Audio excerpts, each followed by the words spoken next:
Assalamualaikum warahmatullahi wabarakatuh. Perkenalkan, nama saya Raden Anggur Bimo Prasetyo dengan NPM 2019465000059. Kami dari kelompok 4 ingin menjawab pertanyaan-pertanyaan yang telah disiapkan. Berikutnya akan dilanjutkan oleh rekan saya. Perkenalkan, nama saya Fari Zakarel dengan NPM 2019 465000054. Sebagai seorang desainer harus paham atau mengerti dengan media sosial. Mengapa? Karena pengaruh desain grafis sangat besar terhadap sebuah bisnis. Desain grafis yang diolah dengan baik mampu menarik audiens untuk peka terhadap produk yang ditawarkan, dan akhirnya mau membeli atau menggunakan produk tersebut. Alangkah baiknya setiap gambar memiliki arti dan pesan tersendiri untuk tujuan yang dimaksud. Maka sebuah desain grafis yang berhubungan dengan penjualan biasanya berhubungan dengan digital marketing. Saat ini digital marketing merupakan sebuah strategi marketing yang cukup banyak digunakan, terutama pada masa pandemi seperti ini, di mana semua orang bisa lebih banyak menggunakan gadget untuk melakukan transaksi online dan tidak bisa melihat secara langsung produk yang dijual. Penggunaan digital marketing pada media sosial sangat mempengaruhi penjualan suatu barang atau jasa, sehingga dibutuhkan konten desain grafis yang mampu membuat konsumen atau audiens tertarik dengan produk tersebut. Sehingga sebuah desain dibuat tentunya harus memiliki nilai khas dan berbeda dari para pesaing. Dengan adanya sebuah desain, konten digital marketing yang bagus mampu menggambarkan suatu kualitas dan kemampuan dari penjual terhadap produknya. Maka dari itu, penting untuk kita pahami bahwa desain tidak bisa hanya sekedar desain. Kita juga harus sadar dan paham apa tujuan utama dari desain tersebut.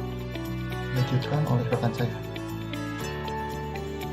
Nama saya Andika Krisanto dengan NPM 2019 465026. Di sini saya akan melanjutkan menjawab pertanyaan nomor 2, yaitu dengan soal bagaimana penggunaan media sosial dapat mempengaruhi kehidupan sosial masyarakat. Media sosial mempengaruhi kehidupan karena penggunanya dapat dengan mudah terlibat, berbagi, dan menciptakan dunia virtual mereka sendiri, di mana dunia virtual yang telah dibuat oleh kita bisa menghubungkan semua lapisan masyarakat untuk saling berbagi dan berkomunikasi satu sama lainnya. Media sosial juga dapat mengajak siapapun yang tertarik untuk berpartisipasi dengan memberikan kontribusi publik dan umpan balik, serta berbagi informasi tanpa batas dan waktu yang tak terbatas. Terima kasih. Selanjutnya akan dibacakan oleh rekan saya. Perkenalkan, nama saya adalah Bayu Aji Prayoga, MPS 2019 4650014. Ya, pada kesempatan kali ini saya akan menjawab soalan UTS media sosial yang dimana soalnya berbunyi seperti ini. Apakah yang dimaksud dengan disrupsi kompetensi, dan juga berikan contohnya. Oke, menurut pendapat saya, disrupsi adalah sebuah kondisi di mana terjadinya inovasi yang menyebabkan perubahan secara dasar ke dalam sebuah sistem yang baru. Dan arti dari kompetensi sendiri adalah sebuah kemampuan dalam sebuah pekerjaan yang mencakup dari segi pengetahuan, keterampilan, dan juga sikap kerja.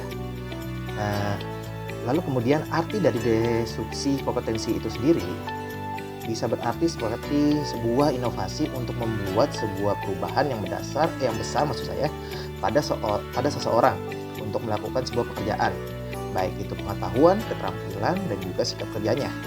Oke, contohnya seperti apa? Contohnya itu adalah seperti seorang desainer yang hanya bisa dia menggambar di atas kertas saja mungkin, atau mungkin di atas kanvas.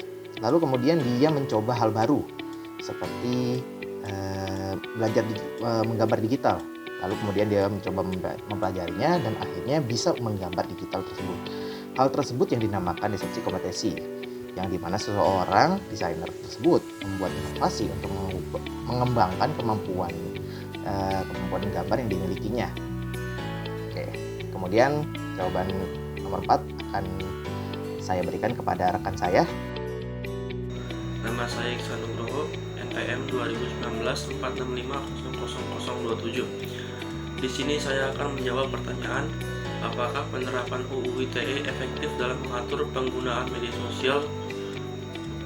Jawabannya, penerapan UU ITE ini sangat mempengaruhi penggunaan sosial karena UU ITE mengatur berbagai perlindungan hukum atas kegiatan yang memanfaatkan internet sebagai medianya, baik transaksi maupun pemanfaatan informasinya. Pada UU ITE ini juga diatur berbagai ancaman hukuman bagi kejahatan melalui internet. UU ITE mengakomodir kebutuhan para pelaku bisnis di internet dan masyarakat pada umumnya guna mendapatkan kepastian hukum dengan diakuinya bukti elektronik dan tanda tangan digital sebagai bukti yang sah di pengadilan. Demikian jawabannya. Terima kasih. Sekian dari kelompok kami. Kurang lebihnya mohon maaf. Wabillahi taufiq walhidayah. Wassalamualaikum warahmatullahi wabarakatuh.